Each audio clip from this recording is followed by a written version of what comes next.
This is Jeremy Rothkushel with the Antedote Deepcore Text Club on Clubhouse. I'm going to be doing a reading today at the same time as another room is going on, a room that I have been blocked from going into by the founder of the club, the club is called Politics and Media 101, founded by Justin Higgins. He has blocked me a few weeks ago, maybe maybe a month, more than a month ago, for raising my hand, I believe too much, for while Josh Rogan was on there to talk about the quote unquote lab leak theory. And today, the Politics and Media 101 room, this is, we're around a little bit after 3 p.m. Central Standard Time on Thursday, July 22nd, 2021. And the Politics and Media 101 room is hosting currently a room with Senator Mark Warner titled U.S. Infrastructure with U.S. Senator Mark Warner, Democrat from Virginia. As I cannot get into the room and pose a serious question to Senator Warner about the security of our cyber infrastructure based upon the very credible journalistic allegations made by Scott Stedman on Forensic News about Senator Warner's direct ties to a co-founder of the NSO group, an Israeli military intelligence corporate cutout that has created the cyber tools that have been used in the targeting of people all around the world, including journalists who have been assassinated, such as Jamal Khashoggi and anti-corruption journalists in Mexico. And I believe that these questions should be posed directly to Senator Mark Warner.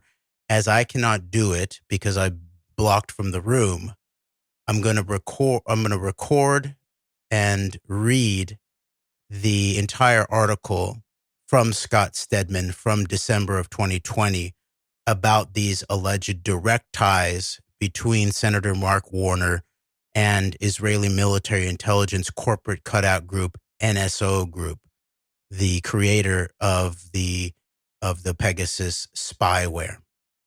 And meanwhile, there is a lot going on in terms of, just look a few days ago when Ben & Jerry's comes out after more than a month of silence after the latest round of Israeli atrocities against the Palestinian people, most especially in Gaza.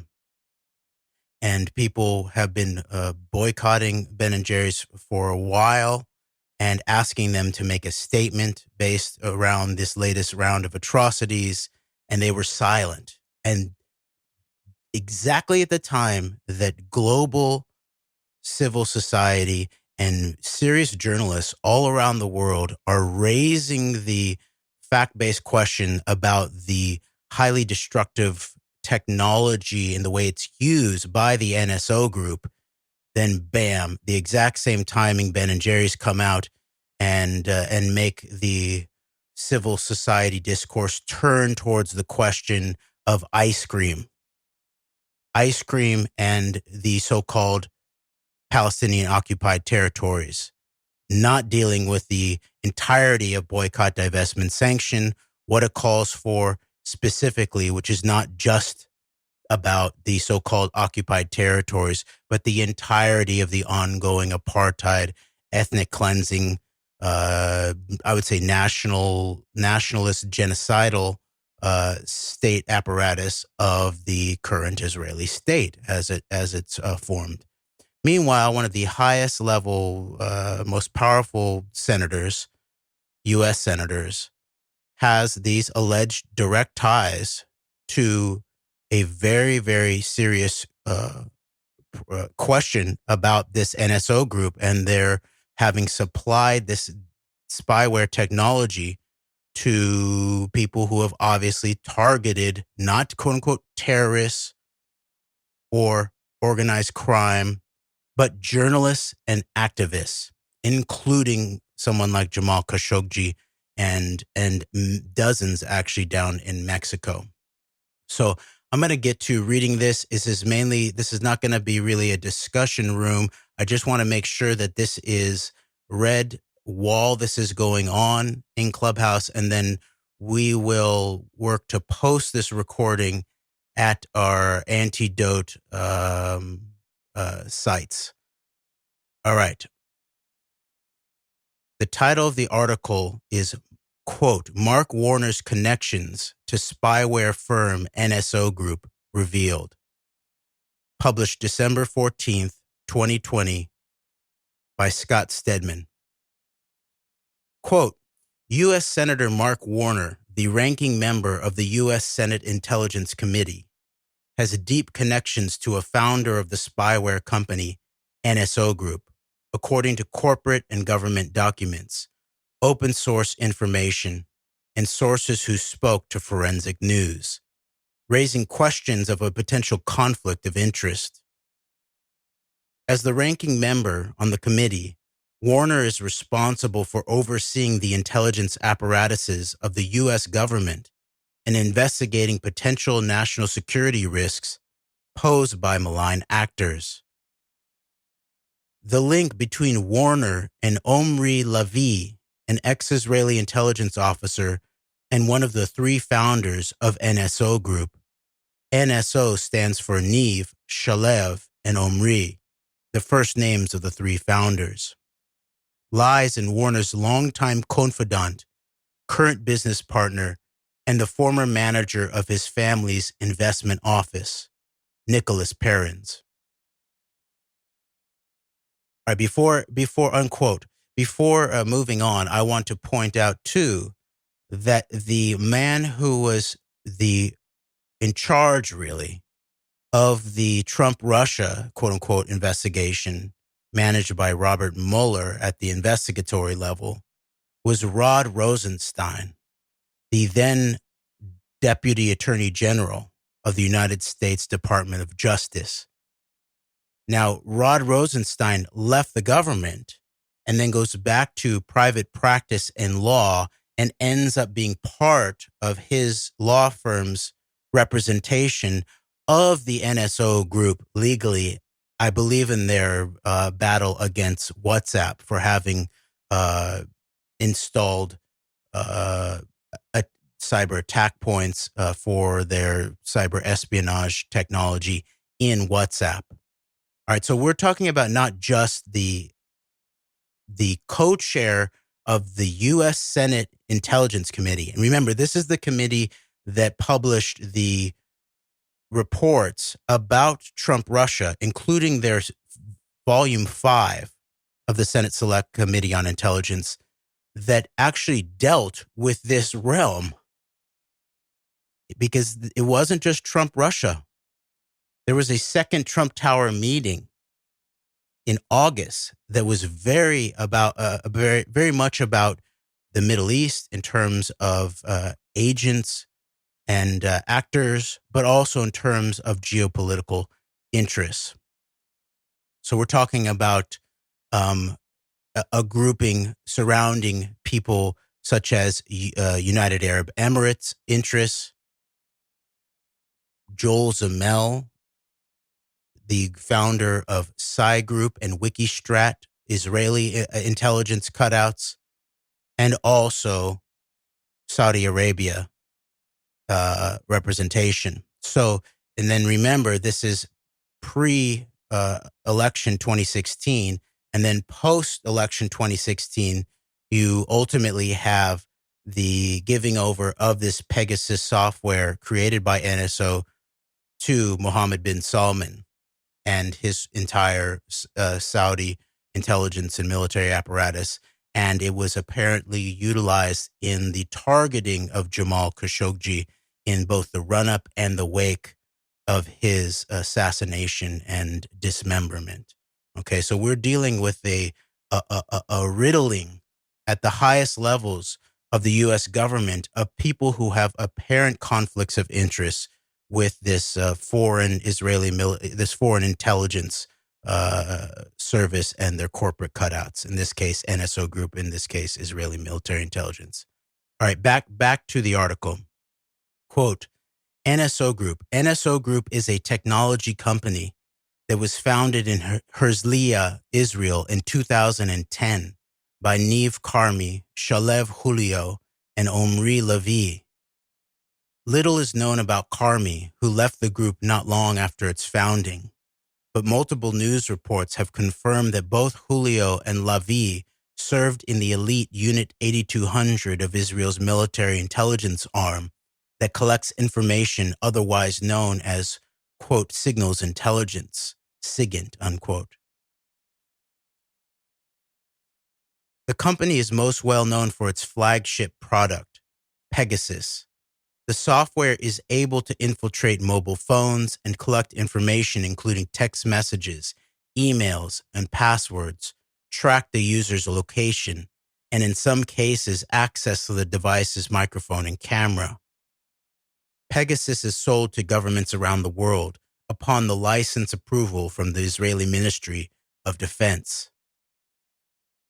Though NSO Group advertises the spyware as a way for governments and law enforcement agencies to gather intelligence on terrorists and prevent crime, it has very often been utilized by oppressive regimes to spy on political dissidents, journalists, and other innocent citizens.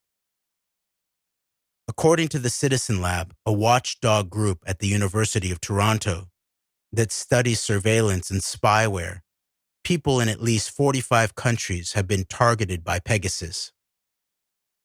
One of the governments that purchased the product was Saudi Arabia, which the Citizen Lab concluded with high confidence used the software to spy on at least one associate of the late U.S. journalist Jamal Khashoggi, who was murdered by Saudi agents. Other journalists in Mexico, Morocco, Bahrain, the UAE, and elsewhere have been infected with the spyware. Unquote. An aside right here, it is now, since in just the recent days, come out in the recent reporting globally about the NSO Group. I believe this comes out of Dana Priest from the Washington Post, who interviewed the late Jamal Khashoggi's then fiancee, and they looked at her phone, and the data from her phone signaled that Pegasus, the NSO's Pegasus, had been placed on her phone even after, and had been operating after the assassination of Khashoggi. Okay, so now we have confirmation of more than one associate of Jamal Khashoggi having been directly targeted by this Pegasus cyber espionage software, and both before and after the assassination.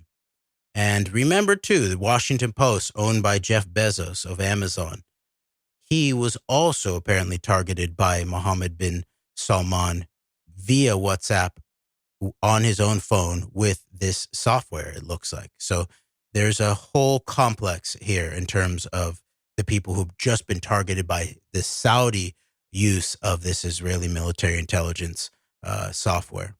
So, okay, back to the article.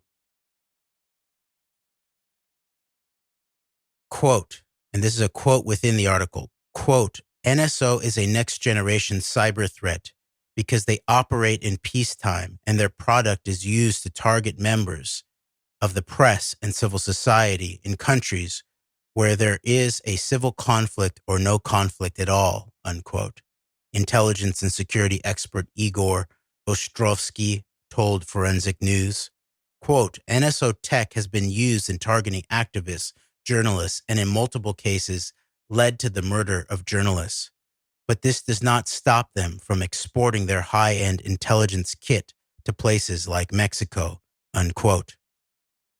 Ostrovsky previously worked for the Israeli private intelligence company Black Cube before leaving the company after turning into somewhat of a double agent and blowing the whistle on Black Cube operations to journalists and law enforcement. He now runs Ostro Intelligence in New York, which provides services in the investigative, intelligence, and consulting arena. In 2019, messaging app WhatsApp and its parent company Facebook sued NSO Group, alleging that, quote, at least 100 human rights defenders, journalists, and other members of civil society, unquote, were infected with Pegasus via its platforms. The case is ongoing. The FBI has been investigating NSO Group for years, and according to a Reuters report, multiple people had been questioned by authorities. NSO Group did not respond to a request for comment for this article. Mark Warner and Nicholas Perrins. The relationship between Warner and Perrins is vast, spanning nearly 3 decades. After graduating from Boston University in 1991, Perrins immediately went to work for Warner for more than 15 years, where he worked exclusively for the then venture capitalists. After Warner left his business career behind and became the governor of Virginia, Perrins continued his work for the Warner family office and multiple other ventures connected to the senator. A book written on the rise of the Internet era in 2002 by former Washington Post journalist Shannon Henry described the relationship between the two as follows. Quote, a permanent fixture in the offices is Nicholas Perrins, the head of MRW Enterprises. Perrins, tall, skinny, and red-haired, is 32, but looks to be in his 20s. He has been running Warner's financial life for 10 years. He began in the lowly quote-unquote driver position, but became Warner's most trusted advisor, his chief of staff. Perrins' hand is in everything, from venture capital investments to personal stakes in restaurants and movie studios, and of course, the political side, unquote. From Shannon Henry. To this day, Perrins remains involved in Warner's political and private life. Corporate documents acquired from the state of Virginia show that Perrins is listed as a director alongside Warner in Warner's family philanthropic venture. Additionally, Perrins holds positions in Friends of Mark Warner and Forward Together, 2 fundraising vehicles for Warner's political campaign, and the campaigns of other prominent Democratic elected officials. And then in this report by Forensic News, titled Mark Warner's Connections to Spyware Firm NSO Group Revealed, it shows a 2020 annual report from Forward Together PAC that shows the name Nicholas Perrins and shows the address 201 North Union Street, Suite 300, Alexandria, Virginia, 22314. And under it, it's titled Perrins listed as a director for the Forward Together PAC and Friends of Mark Warner PAC. Back into the article. Quote, today, Perrins is the managing director of Dyson's Capital Advisors, a financial advisory firm with over $2 billion under management for approximately 47 high net worth individuals.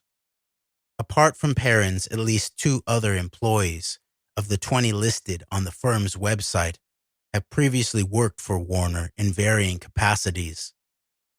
One client services manager worked as a staffer in Warner's office and an aide to his political campaign.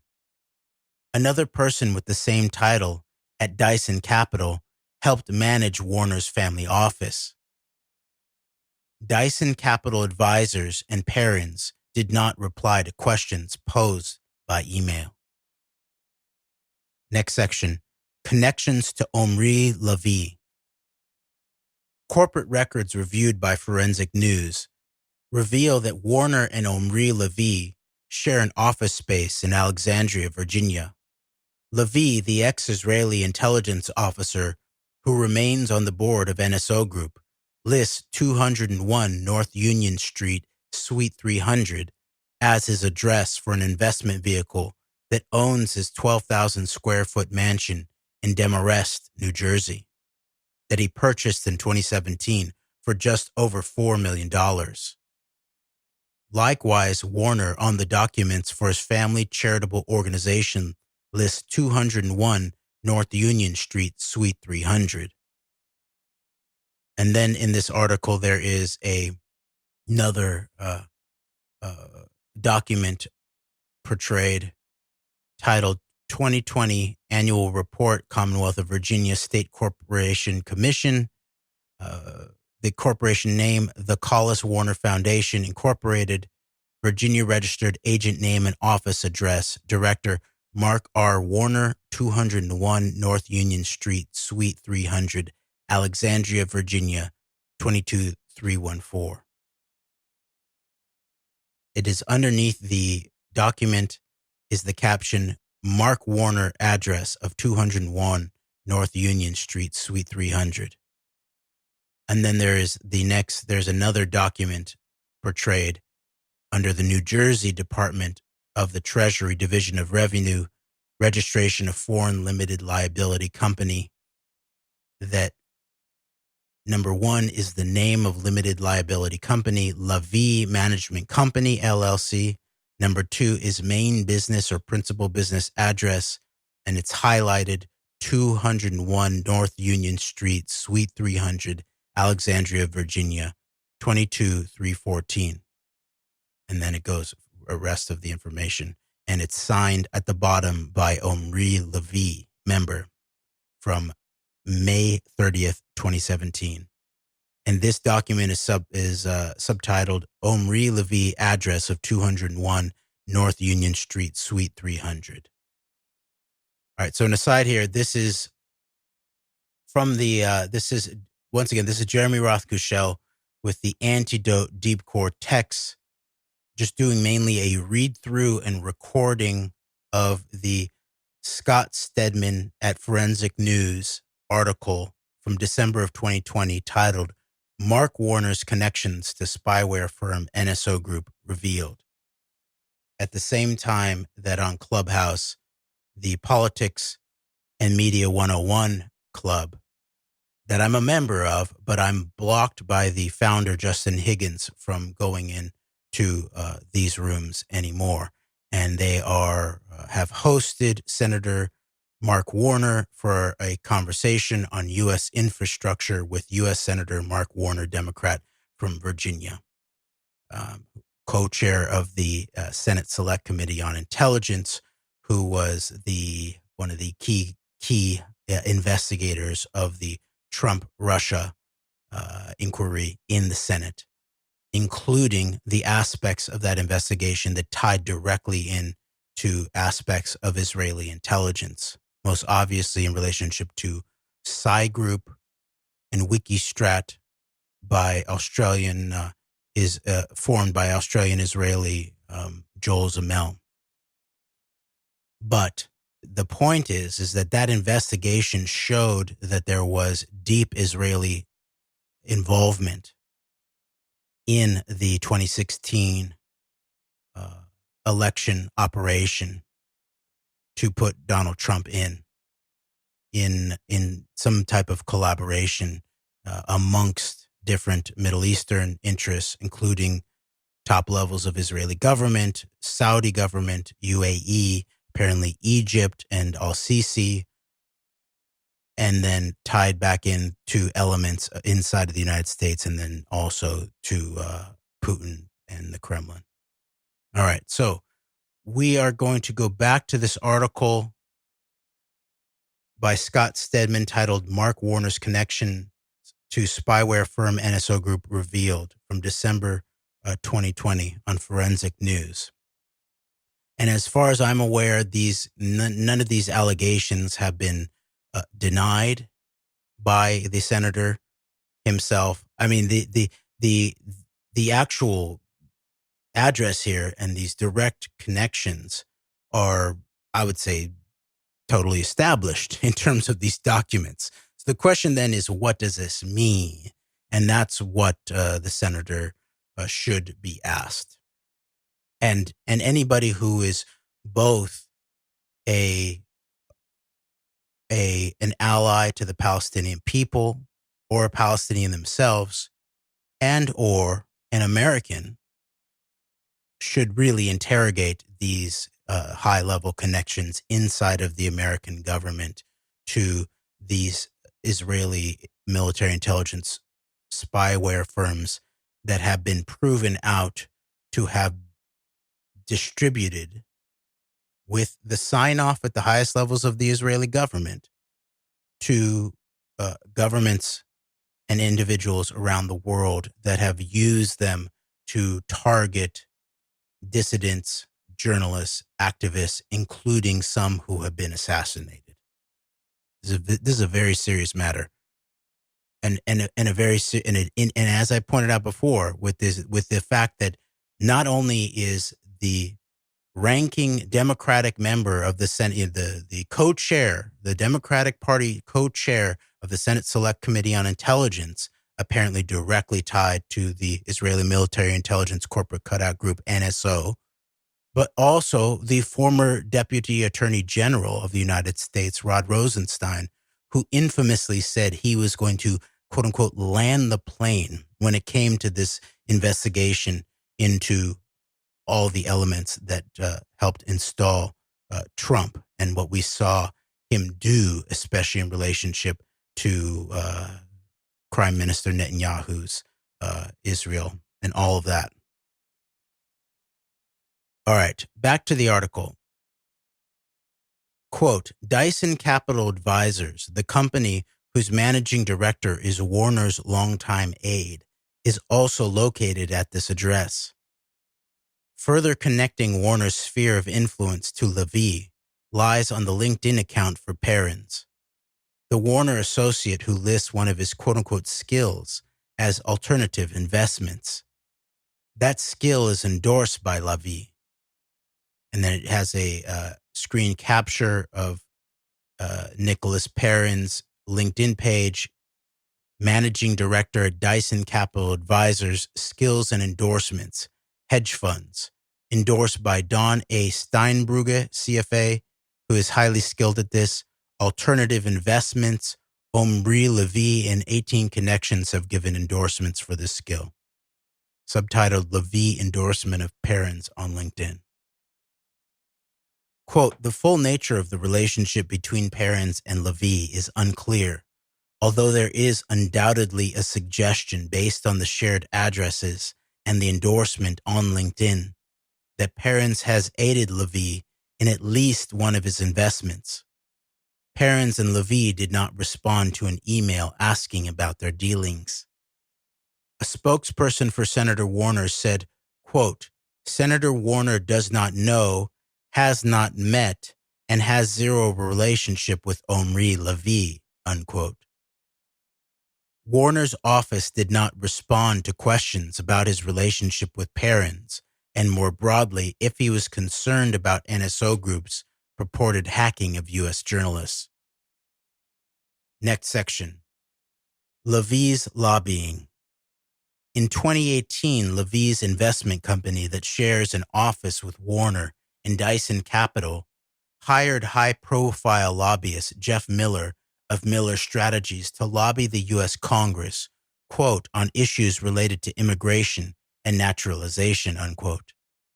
Throughout 2018 and 2019, the lobbying contract remained active and Miller Strategies earned $170,000 for their work before the year-long contract ended in October 2019. Lobbying experts that spoke to Forensic News found it unusual that a purported real estate holding company would hire a government lobbyist such as Miller. Miller was the vice finance chairman of Trump's inaugural committee and has seen his business explode under the Trump administration, according to a review by the Center for Responsive Politics. Public disclosures did not show the details of the lobbying contract with Levy, including which members in Congress may have been contacted. Similar to Levy, Miller did not reply to a request for comment on the contract. Levy's contract with Miller is not his only foray into U.S. government relations. The American arm of NSO Group, Westbridge Technologies, received certification on an H-1B visa application to hire a, quote, government relation specialist, unquote. Westbridge Technologies reportedly marketed hacking software similar to Pegasus to U.S. law enforcement officials. NSO Group has repeatedly denied that it has ever operated in the United States, telling BBC in May, quote, "We stand by our previous statements that NSO Group products cannot be used to conduct cyber surveillance within the United States, and no customer has ever been granted technology that enables targeting phones with U.S. numbers," unquote. Further complicating the blanket denial of any NSO Group products in U.S. are business documents acquired from NSO Group's parent company, OSY Technologies, in Luxembourg. Those documents, seen below, show a nearly $500,000 profit for Westbridge Technologies in 2018. Unquote. And then underneath this is a shot of this document, subtitled "Luxembourg Business Document for NSO Group's Parent Company." And in the document shows that, quote, "undertakings in which the company holds at least 20% share capital or in which it is a general partner are as follows. IOTA Holdings Limited, held in Cyprus.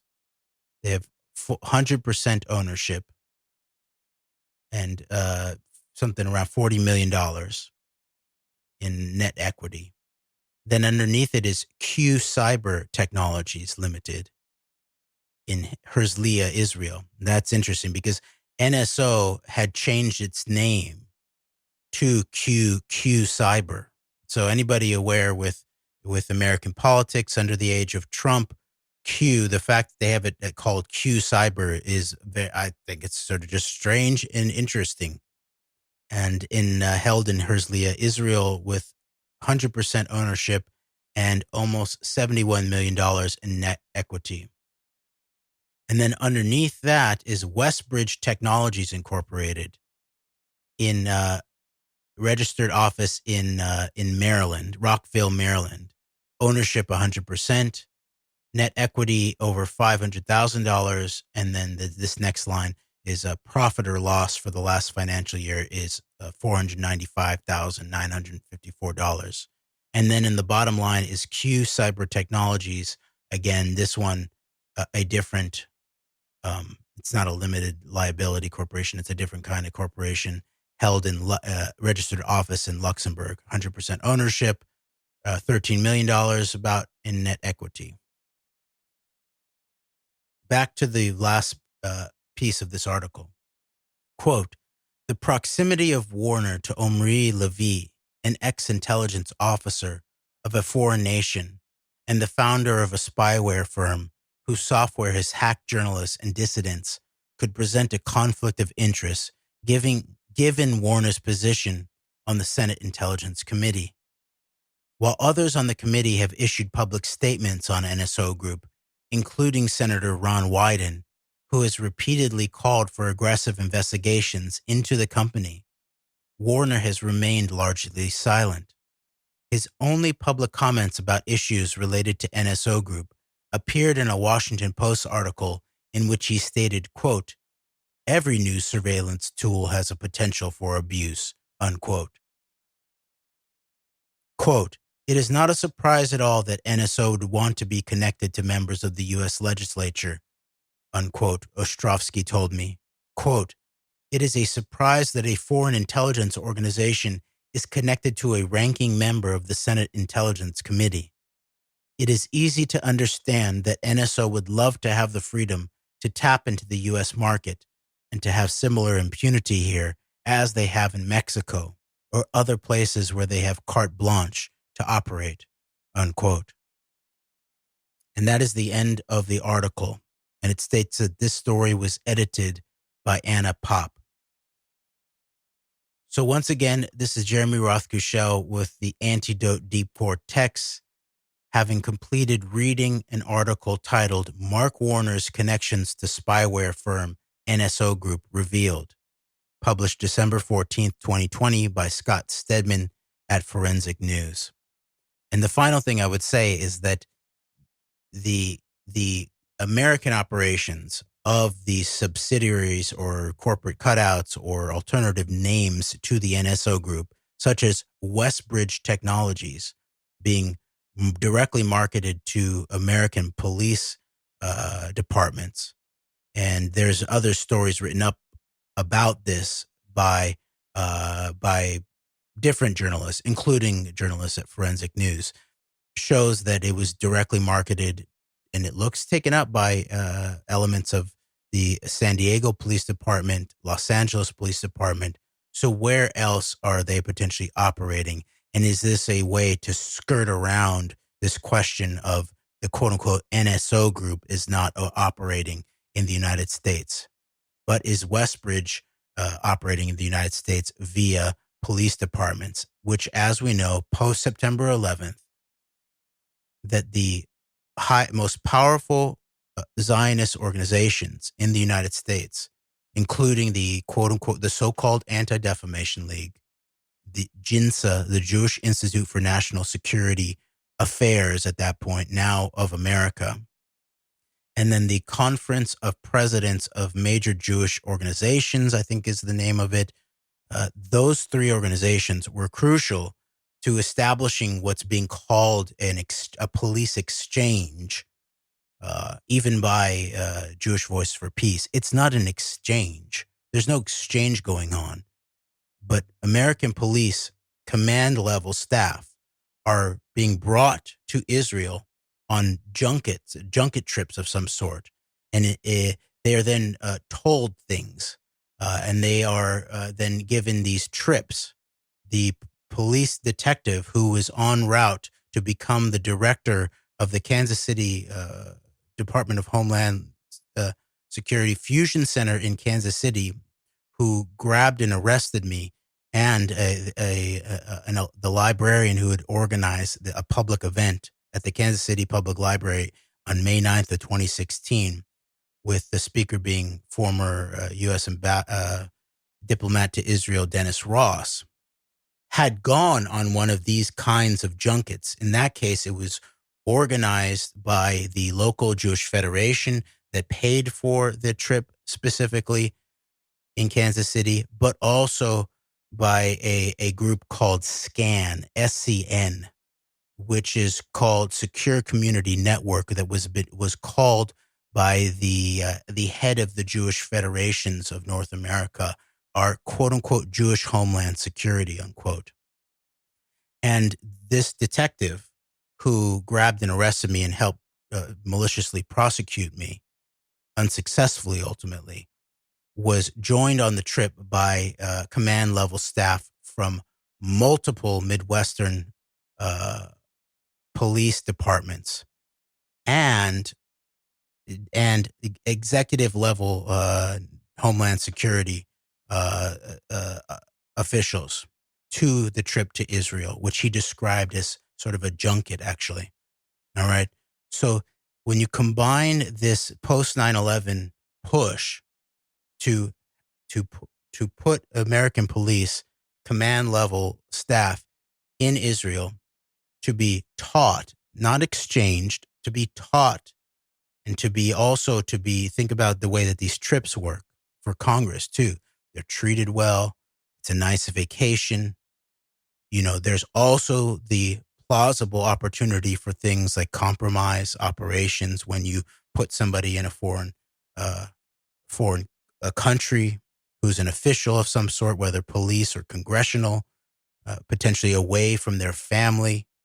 This is well-known, established espionage work, okay? So that's the covert potential aspect of these trips. The overt thing is directly teaching police command level staff and Congress people the psychology of occupation that the Israeli government has uh, attempted to master in their ongoing, many decades long occupation and oppression of the Palestinian people. And so that the attempt of these programs is to import that back into the United States, along with the political influence operations that obviously goes along with these kinds of trips. All right. So what we're looking at, if you see a combination of the U.S. Senator Mark Warner at the highest levels of the Senate Select Committee of Intelligence, and then the former Deputy Attorney General of the United States, Rod Rosenstein, both with very credible allegations made against them in terms of their direct conflict of interest in relationship to the NSO group and Israeli military intelligence cyber espionage tools that have been totally abused, and the denials by the NSO group that they didn't know that this is happening, or that the Israeli government didn't know this is happening, are not credible. There's back doors in all of this technology. It's run out of their servers, and we'll cover more in the future the larger apparatus that's going on here in terms of the technology aspects of the attempt to dominate American politics and technology via these networks of all operating out of Israeli military and intelligence units, who they say are then veterans. But it's like all intelligence. No one's really just X or just a veteran. This is a program of the Israeli government, and public officials in the United States, such as Senator Mark Warner and former Deputy Attorney General Rod Rosenstein, must be confronted with these facts and made to answer for them by we the people. All right. Thank you very much for listening. We will work to post this total article and recording onto to our Antedote channels. Thank you.